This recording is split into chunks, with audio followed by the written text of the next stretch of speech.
Hi, this is Dave, and before we get to the show, I wanted to ask you a favor. One of our goals this year is to grow the show so that What Does Star Wars Mean to You reaches more listeners. And that's where we're asking you for help. And it's really easy. Wherever you listen to us, please hit that subscribe button. If you're liking the show, give us a 5-star rating and review on the platform you listen to us. We make a lot of fun of the algorithm and the smash that button thing, but it really does help us get noticed by new fans. And if you want to join in on the conversation, find us on social at Star Wars Mean to You. That's Star Wars Mean, the number 2 in the letter U. Now, let's chat some Star Wars.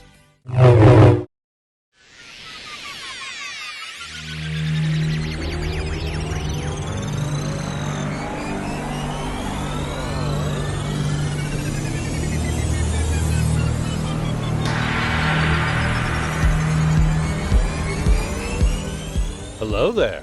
This is Dave, and you're listening to What Does Star Wars Mean to You?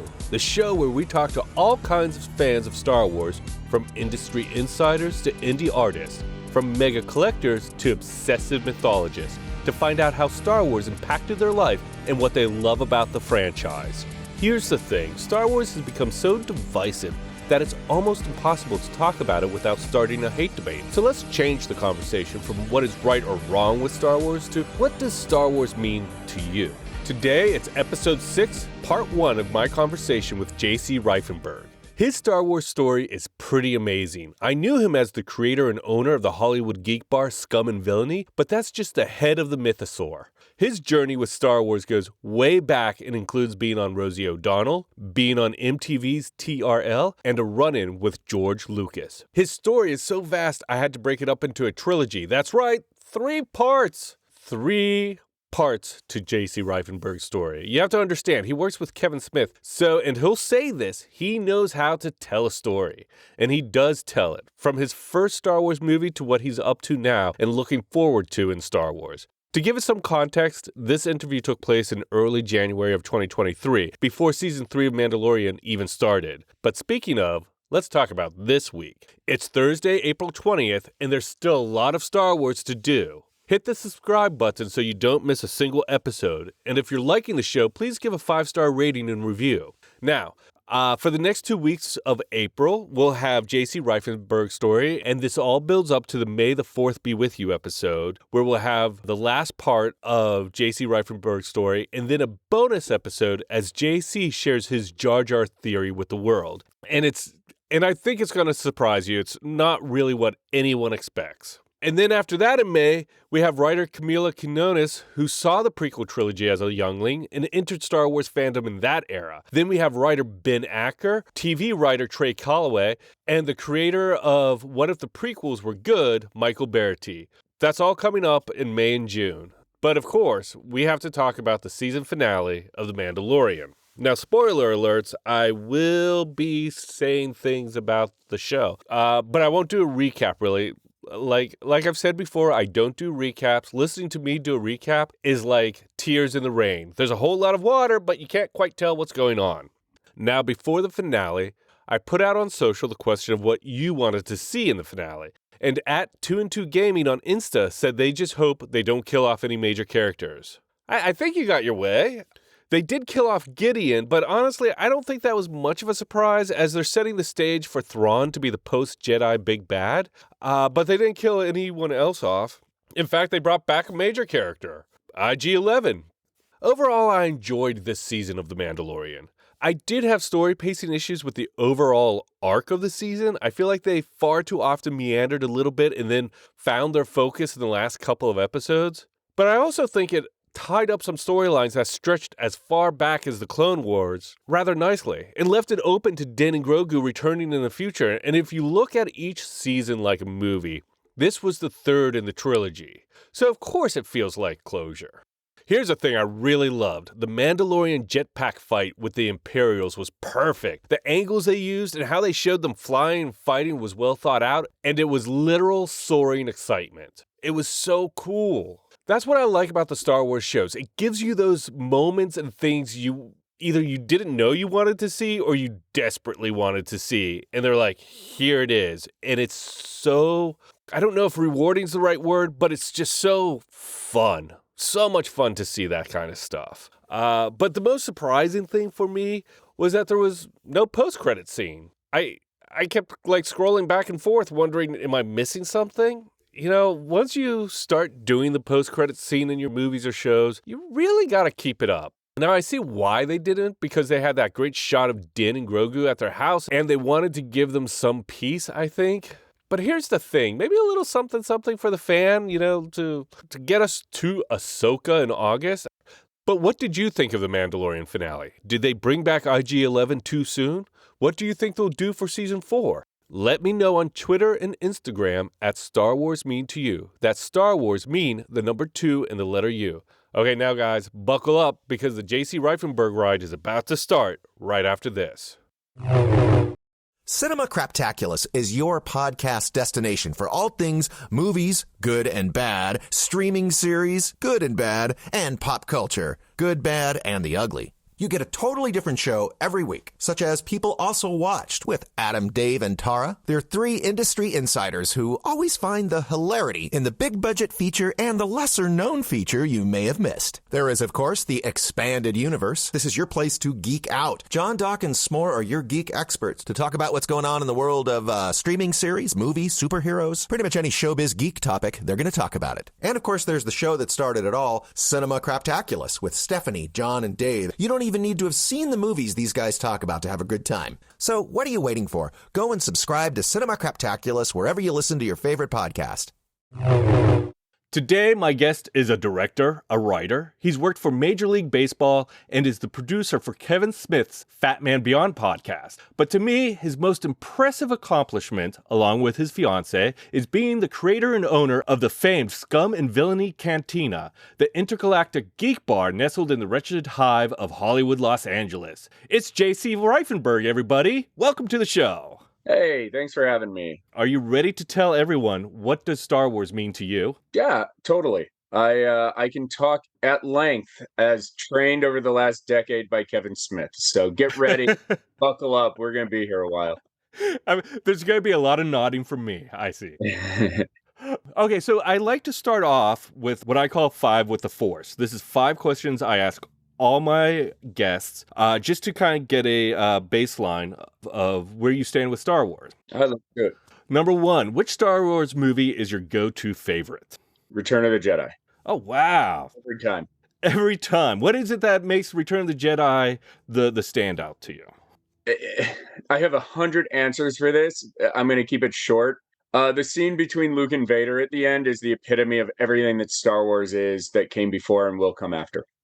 Great answer. Oh, next one is, I have to roll a 1d6 to figure out which question to ask. Okay, 4. So, what or who is your favorite droid? Oh my gosh, who is my favorite droid? I was not prepared for this one. Honestly, I'm like looking at all the action figures on my wall. Yes. To see if there's something that I'm like not thinking of. I will say 100% honestly, I probably at this point in my life like C-3PO. But I'll give an honorable mention to K2SO because I feel like he was the first kind of deviation that gave droids a personality that was still very droid-like, but also different from either C-3PO or R2-D2. Yeah, that makes sense. What is your favorite line to quote? I like the one I use most often is from a certain point of view. Yep. I use that all the time to either end a conversation with somebody I'm disagreeing with or when I've been proven wrong on something. I go, well, from a certain point of view. But my favorite when I have a chance, when I'm talking to somebody younger or when I'm trying to be inspirational, and one that I used very effectively in my own life, and was also my senior yearbook quote. Oh no, this was not my senior yearbook quote. It is, your focus determines your reality, which is a Qui-Gon Jinn quote. Yes. My yearbook quote was the episode 1 tone poem. It'll be a hard life, the Qui-Gon Jinn one. Sorry. Now, what was the reaction from most of your classmates with that quote? I mean, it printed in the yearbook like at the end of the year. Yeah. But nobody was surprised. Like, and maybe we're getting into something that comes later, Yeah. but so after school on like September 12th or November 10th or 12th, when the episode 1 trailer came out and they aired it before and after both Waterboy and Meet Joe Black. We Yep. went to one of those 12 movie screen palaces, and we timed out Meet Joe Black and Waterboy and all of their showings and what the running time was, and we movie theater hopped and we watched the trailer 9 times. After that, after that evening, 2 things happened. One, I gave up caffeine, which I can tell you is a story for later in the podcast why I did that. Yeah. It's connected to Star Wars. And 2, my buddy and I started wearing Jedi robes to school every day. Yeah. Like that's just like what we wore is Jedi robes to school. And so that was in like, they had like 6 months to realize what was going on. And then also on May 19th, I was a senior in high school in 1999 when episode 1 came out. And so when the day that episode 1 came out, so before episode 1 came out, I had met Rosie O'Donnell and we were on the front page of the newspaper. And then I was on Rosie O'Donnell's show the day episode 1 came out, May 19th, 1999. So like at that point, I think people would have been more surprised if my quote was like Blade Runner, you know? Yeah. Live long and prosper. Yeah, that's what it should have been if I was being clever about it. Yeah. If you wanted to be like deep clever, you could say sometimes the needs of the few or the one outweigh the needs of the many. Yeah, and people be like, what is that even from? So along the lines of what is your favorite line to quote, can you do any Star Wars impressions or impersonations? Oh God, no. No. I can't. I do this one. I'll give you this one. This is what my wife, my daughter likes. One of her favorite things when she was little was R2. She also likes Jar Jar, but R2. Yeah. So she got this little stuffed R2 from Steve Sansweet at Rancho Obi-Wan. And my wife would just toss off that name drop. Yeah. Oh, she just got this plushie, from Steve, whatever. My wife says, or my fiance, she's not my wife yet. That's a story for a whole other time. Says, what does R2 say? And then she goes, beep, beep, boop, boop, boop. Whee! So that's my Star Wars impression. It's my wife doing R2-D2. That's a good impression. It's like me doing Dana Carvey doing President Bush. Yes. Yeah. So, and then my final 5 with the Force question. Besides the movies, what is your favorite Star Wars content? This could be a TV show, comic books, novel, toys, anything. Oh, gosh. My entire life, the answer would be, as you can see behind me if you're watching, the Star Wars 3 3/4 figures and vehicles. That was that was the thing. Like, that is why I am here today on this podcast. That is why I am somewhat known as a Star Wars person. It all ties back to those figures because like Star Wars was out of theaters. Like Return of the Jedi was done before I turned 4 years old. So like, or maybe it was still running here and there when I was 4, but like it was gone. So the figures kept it alive for me. All that being said, honorable mention to Andor, which I've said it on the other podcast. Like, Andor is so good, I don't think we deserve it as Star Wars fans. We'll have to get into that. But I think the figures is a great answer. I was very curious. And let me tell you, if no one sees this video, he is surrounded by the 3 3/4 figures. I see the green Power of the Force line. The blue line after that, and then everything since in the background. And I got to say, little jealous. I love it. I used to have my room set up that way too, and it's such a great feeling. When we bought the house, So we bought our house in 2018. We got really lucky right before the market exploded. And we walked in, and there's this wonderful fireplace that we fell in love with. And then we went out back. My fiance wanted a house that had a pool and a tree house, or at least that we could put a tree house in. And I just wanted a space for my collection. And the first house we looked at, had a pool and a tree house, and it had a 30-foot by 20-foot detached garage in addition to the attached garage. I was like, we need this house. Yes. And so I renovated the 20-foot by 30-foot. So I have a 600 square foot Star Wars palace / office that I hang out in. You basically have a Star Wars Manhattan apartment. Yeah. It's bigger than the apartment I had when I lived in Hoboken, New Jersey. Or it's about the same size. And that was a 3-bedroom. Oh my God. And in 2003, when I moved into it, it was a 3-bedroom, it was 800 square feet, and it cost $2,100 a month. That same apartment is probably $5,000 right now. Yes. Oh, thank God for LA. So it leads right into my next question, because I noted that, hey, you were in high school when Phantom Menace came out.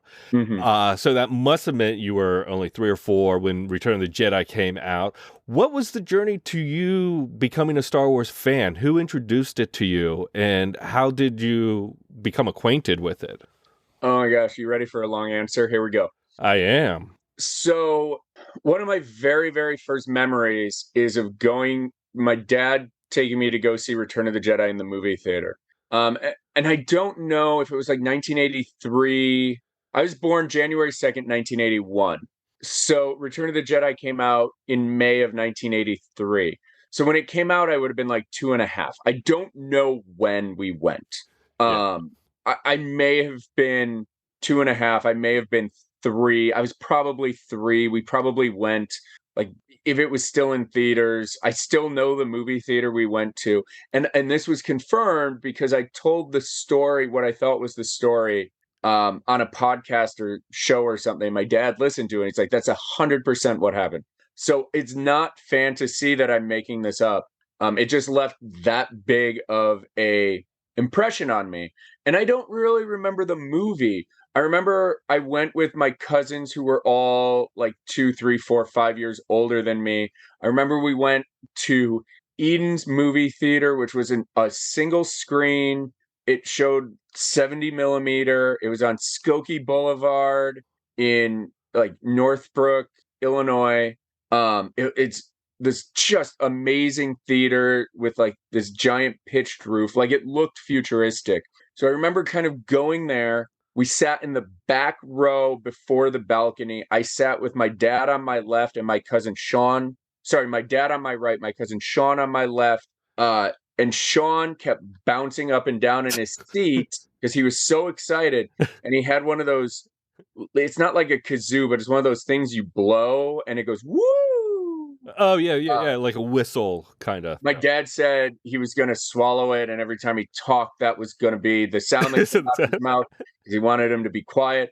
And then the next thing I know was I have like flashes of the scene where Luke is pushing Vader. It's a profile shot. Luke is pushing Vader towards the bridge with the music going, just like the green lightsaber and the red lightsaber, and the people in silhouette with the staircase in the foreground. That is one of my first memories.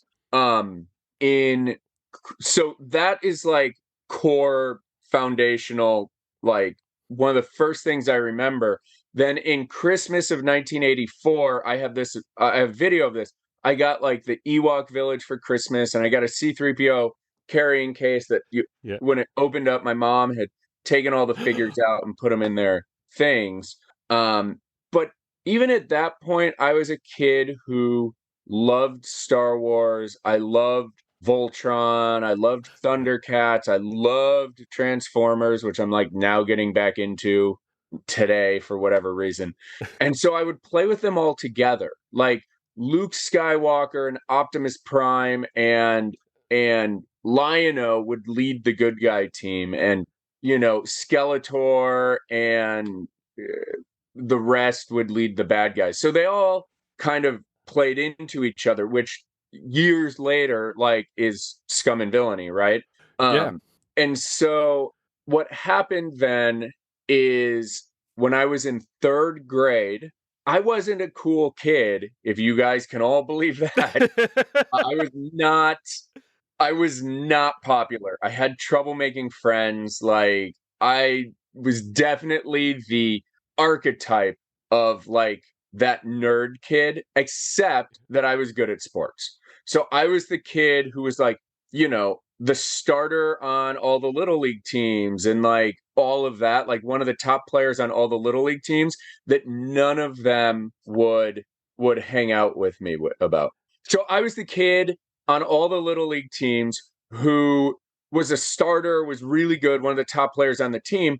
But after the game, I didn't hang out with those kids because I was like the nerdy guy. Like from first pitch to last out, I was cool enough to hang out with. And then after that, it was like I was social poison. So in third grade, I kind of made like my first friend, like my first like real friend, whose name was Trevor. And I went over to his house a few times. And then one of the times we were looking for something to do, and we opened up this old toy box. And in the toy box was the Millennium Falcon, which I never had because I was too poor growing up, and an X-wing, and the Han Solo figures I never had because I had Luke Skywalker figures, and like multiple stormtroopers, and all of these great vintage toys. And at that exact moment, I was like, oh my God, this is all the stuff I wanted as a kid and I never had. And so we like, because we were 9 years old, we were adults, like we were not supposed to be playing with toys anymore. And so we kind of like danced around this idea of taking out the Star Wars toys and playing with them. And when we finally did it, we did it for, quote, old time's sake. It's only for old time's sake. Yeah. Nostalgia. That we're playing with these toys. Like, it's not, we're not losers. And that turned into every Friday me sleeping over at his house, taking out all the Star Wars toys and having like 2-day long adventures where we made up the story and we did what we had hoped to see. And we were still so young, we didn't know that, like, I remember his older brother Nathaniel was like, there's a fourth Star Wars movie, right? And we were like, what? And he said, he was in high school, so he was doing a lot of the high school reading, and he was like, yeah, it's called Cool Han, comma, Luke. It's about Han and Luke's adventures. We're like, what? So we got Cool Hand Luke with Paul Newman, and we're like, this isn't Star Wars, you dick. Except Paul Newman does eat eggs like Grogu in season 2 of Mandalorian. Very good. Yes. I wonder if Dave Filoni's older brother said the same thing to him. So yeah, I mean the worlds that we created and the imagination that we had, like when I think back on it, if I was able to hold on to that, or if I could find some magic highway to go back in time and harness that creativity and energy and like freelessness isn't even a word, but that's the only way I could describe it, where like we just came up with stuff and we were so in sync. Like he and I would be the most successful screenwriters of all time if we could go back and touch a portion of that. One day with it. Yeah, it was so incredible. It was like some of the best times I think I'll ever have in my life. It was magic. And then towards the end of fourth grade, his brother came back and was like, hey, there's new Star Wars stories out. We were like, we're not falling for this again, Cool Han. He's like, no, really, there's a new Star Wars book out. I saw it at Crown Books. if you know what Crown Books is, that means you're old like me. Yes. He's like, I saw it at Crown Books. And we were like, no. And again, like everybody who's listening to this, who's like younger than 30, is like, why didn't you just look it up on the internet? Like, kids, there was a time before the internet and I was living in it. It's what 40-plus-year-old Star Wars fans lovingly call the dark times. When there was that's exactly what I call it. There was nothing. And then 85 to what, like 91? 85 to 91. So I was in 4th grade in 1991. And so I went home with a lot of hope and not very much faith, but I begged my mom to take me to Crown Books. And in hardcover on the top shelf was a blue book that had Luke Skywalker, some bearded Jedi that looked like Gandalf, and some red-headed woman on it. And it said, Heir to the Empire. And I had to have it. So I got Heir to the Empire. I called my friend Trevor. I'm like, they have it at Crown Books on Waukegan and whatever Willow or whatever road that was. You have to go get it. And so then he went and got it. And of course, like, that's not 4th grade reading probably level, you know? But like we struggled through. It was like the first real book I had ever read. Like didn't have pictures and stuff. And just ate it up. It's like, oh my God, there's other people that have the Force. Oh my God, what's this? And then the next year, Dark Force Rising came out. And then the next year, Last Command came out. And like, oh my God, there's these little things called Isilamiri that push the Force away. And there's these dogs called Vornskers that have these tails and like they're vicious, but they can like sense the Force. They're like Force dogs. Like, oh my God. Like it was the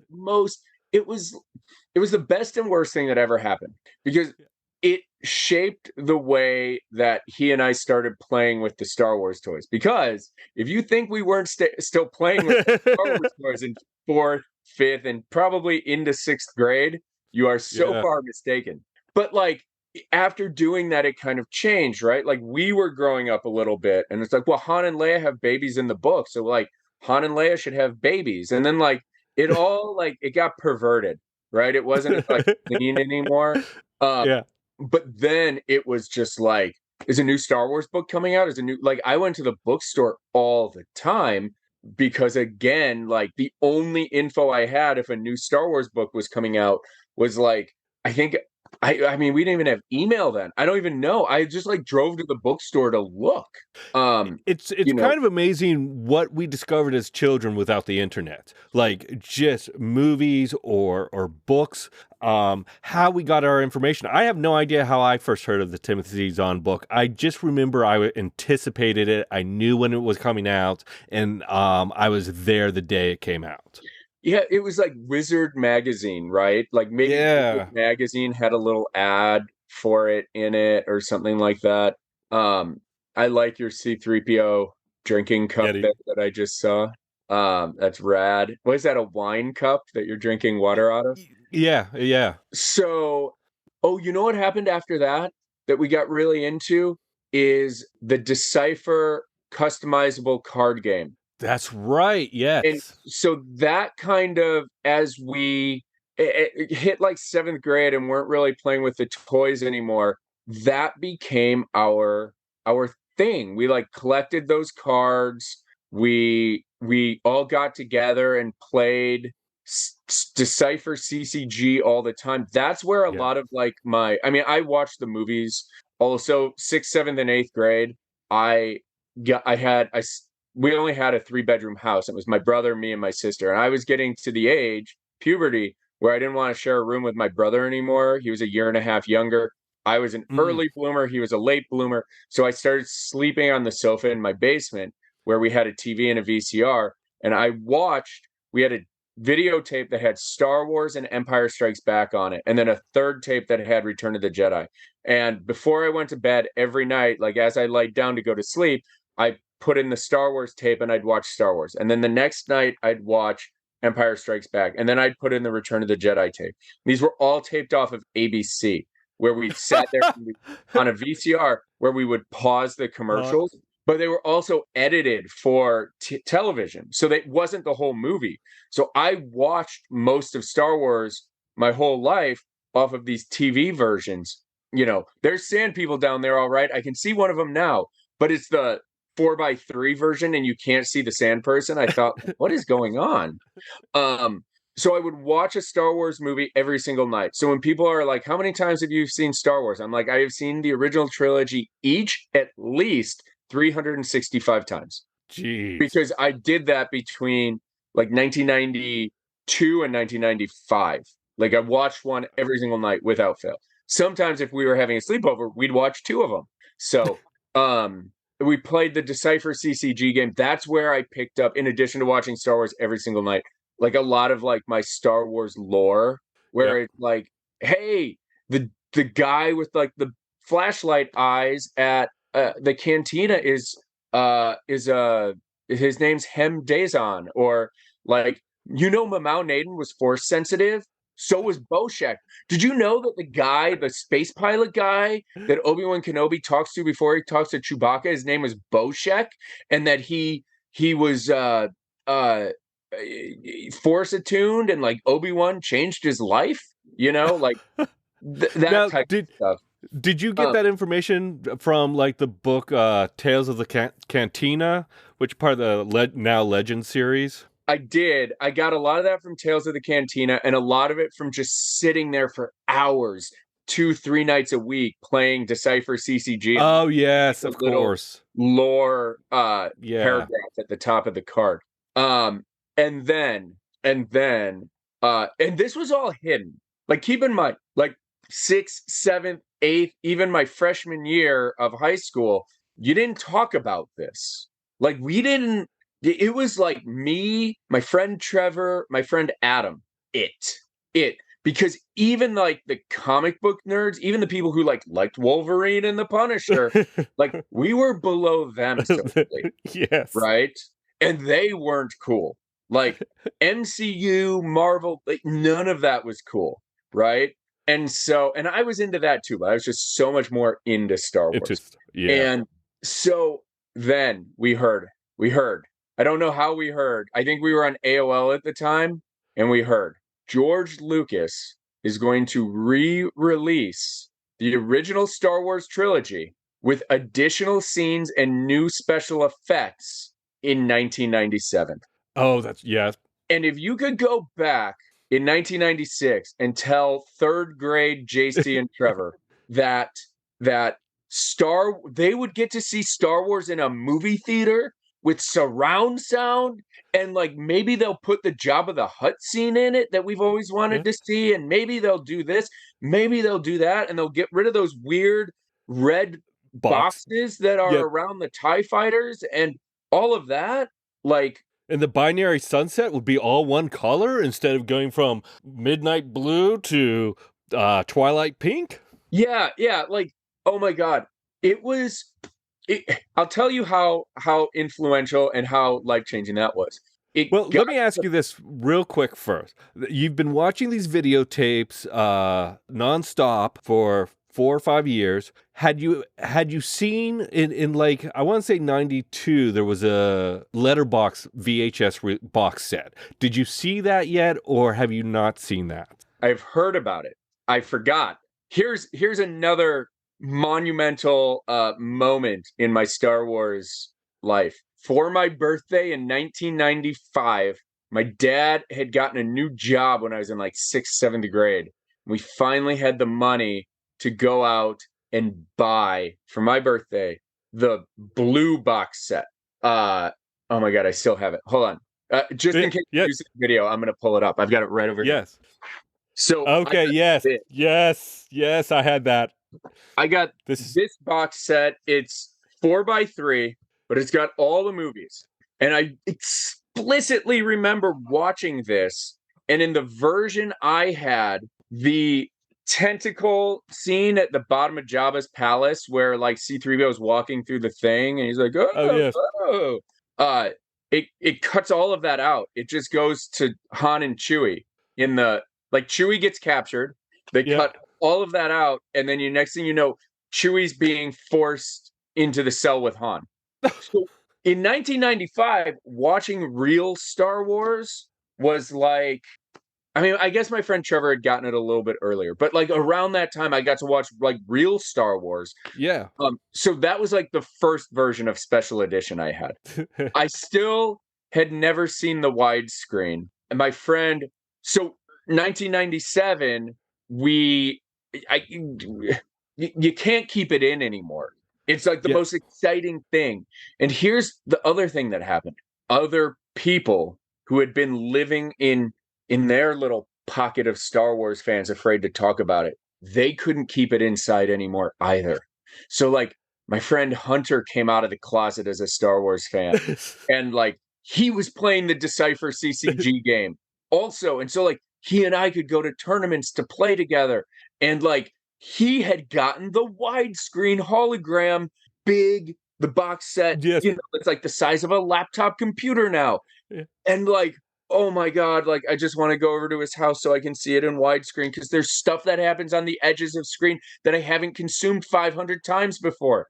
It It's was like seeing it all brand new again. It literally, like when you go from 4x3 to letterboxed, it's it crazy. is an amazing difference of information and clarity. Yeah, it was insane. It was so cool. And then I learned I had a HP inkjet printer.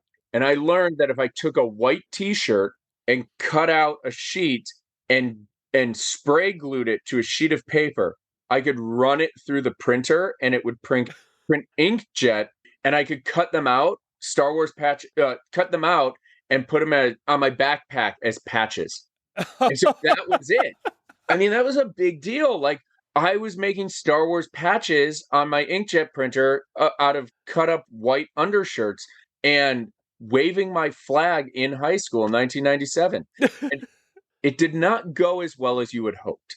It was still, Well, first of all, yeah. I want to compliment you on your entrepreneurship, because you didn't just come out of the blue and create Scum and Villainy. It sounds like you've been an entrepreneur since day one of creating and interacting with Star Wars, and I think that's particularly amazing. Well, thank you. But here's the thing, and like this is what nobody understands. Like, you can go into any store in the world right now and Yes. pick up something with a Star Wars logo. You There was couldn't nothing. do that.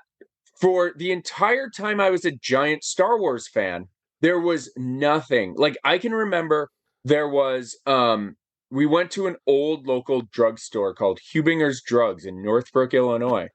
And we walked in, and there was a Return of the Jedi pencil case in 1991 that had been sitting on the shelf with a layer of dust on it since Oh, 1983.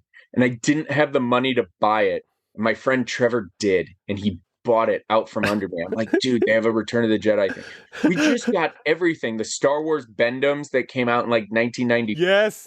was like Yes. the biggest deal. There was some like little Star Wars like polystone statue figures that came out Yep. that I had all of. I mean, there was a time where I had every single Star Wars piece of merchandise on the market, like, because when it came out, I had to have it.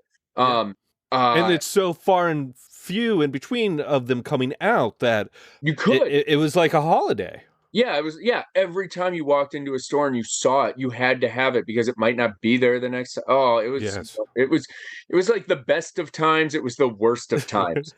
Yes. And then in like early '95, the like Micro Machine playsets started coming That's out again. right. Yep. No, that was '94 because I got them all for No, it was early '95, and then Kenner started re-releasing the figures in '95. I remember begging my mom. She took me to Toys R Us. Me and Trevor were at Toys R Us. The truck hasn't come in yet.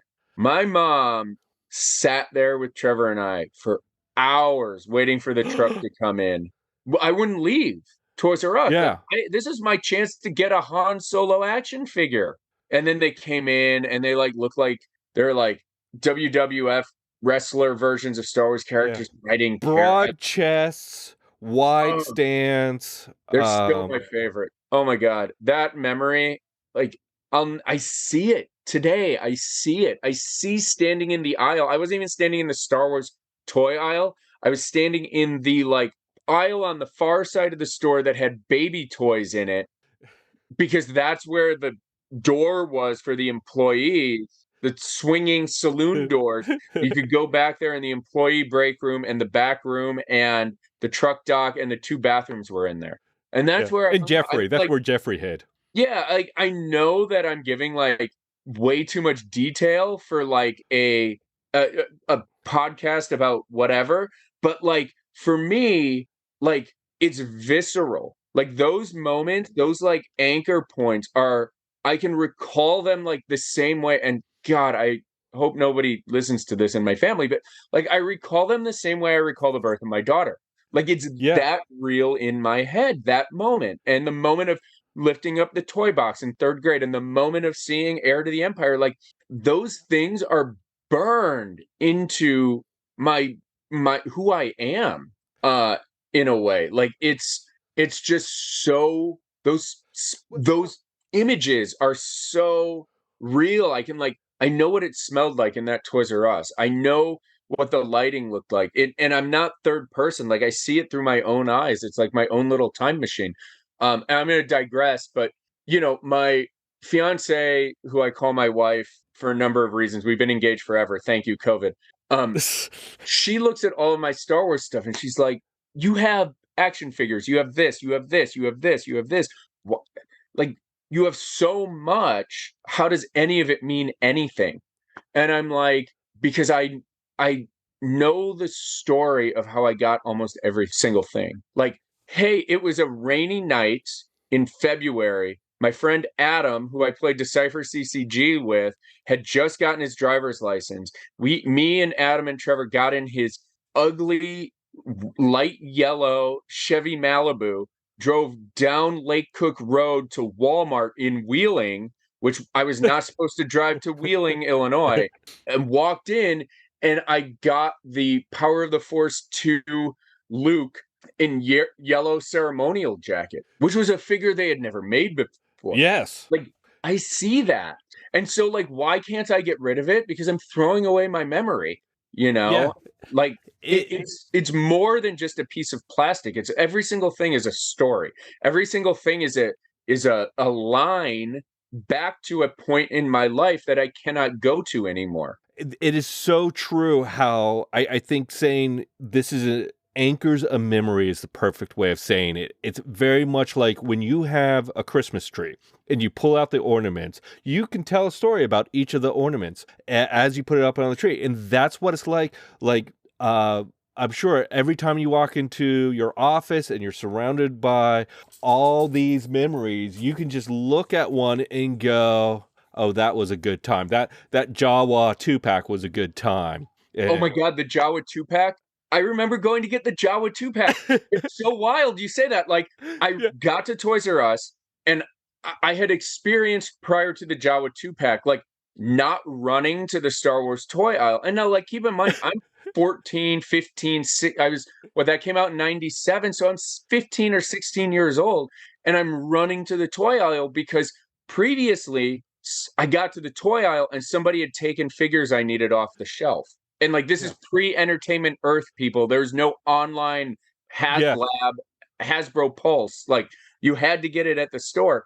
And so I remember running and grabbing the Jawa before the Jawa 2-pack. Like, and I used to hide figures. Like I'd go and I had money to get 2 figures, but there were 4 that I didn't have. So I like take the 2 and I'd go to the Barbie aisle and I'd like Yeah. dig behind the Barbie Corvettes and I'd put them there and pray that they were still there when I had earned enough money to go back and rebuy them, and like the soul crushing defeat that they had like been found, and then like the ultimate victory that they were still there 2 weeks later. Oh, it was like the best time of my life. I mean, it's not, I love being a dad. I like love 3D printing. I love like the fact that I can do that a podcast is a thing and I can nerd out on a 90-minute podcast for 3 hours about Star Wars.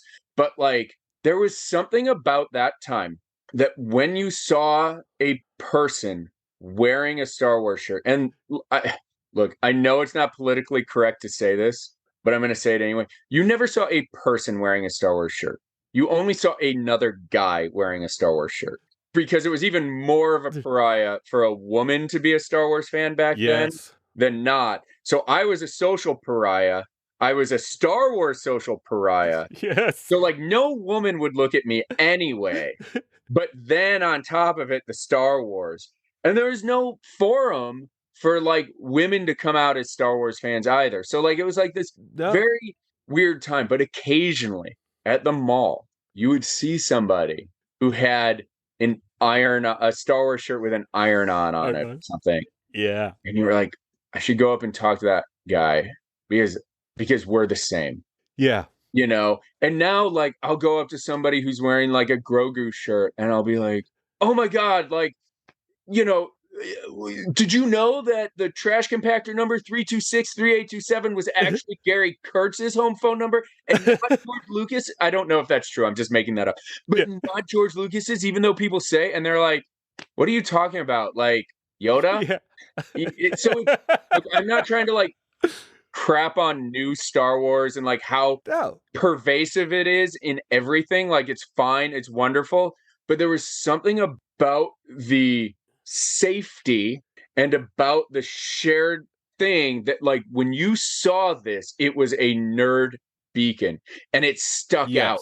Like it stuck out in a room full of 1,000 people. You'd see the person with the Star Wars pin, or you'd see the person who had like the uncarded action figure in their hand, or like you'd go into an antique shop and they'd have a Spock figure, but it would have like Chewbacca's bowcaster weapon from the 1977 Chewbacca, and you're like, they don't know what they have. I'm gonna buy the Spock figure just to get the weapon.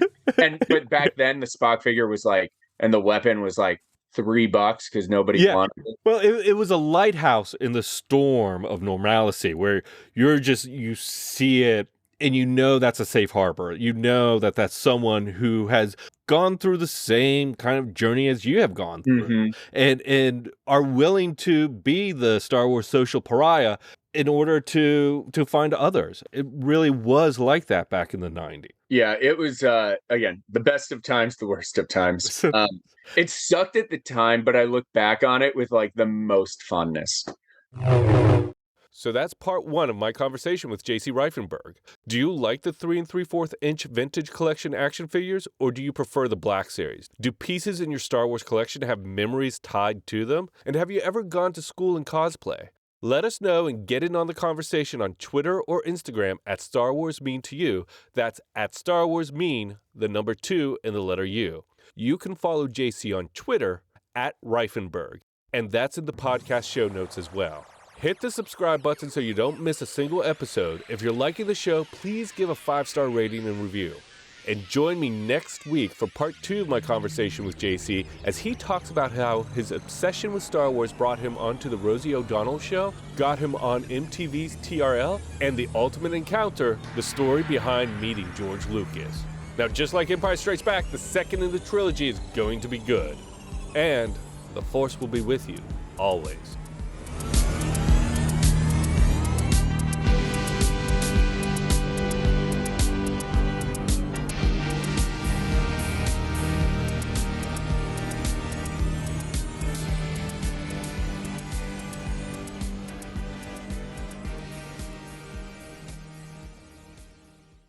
Hi, this is Dave, and before we get to the show, I wanted to ask you a favor. One of our goals this year is to grow the show so that What Does Star Wars Mean to You reaches more listeners, and that's where we're asking you for help. And it's really easy. Wherever you listen to us, please hit that subscribe button.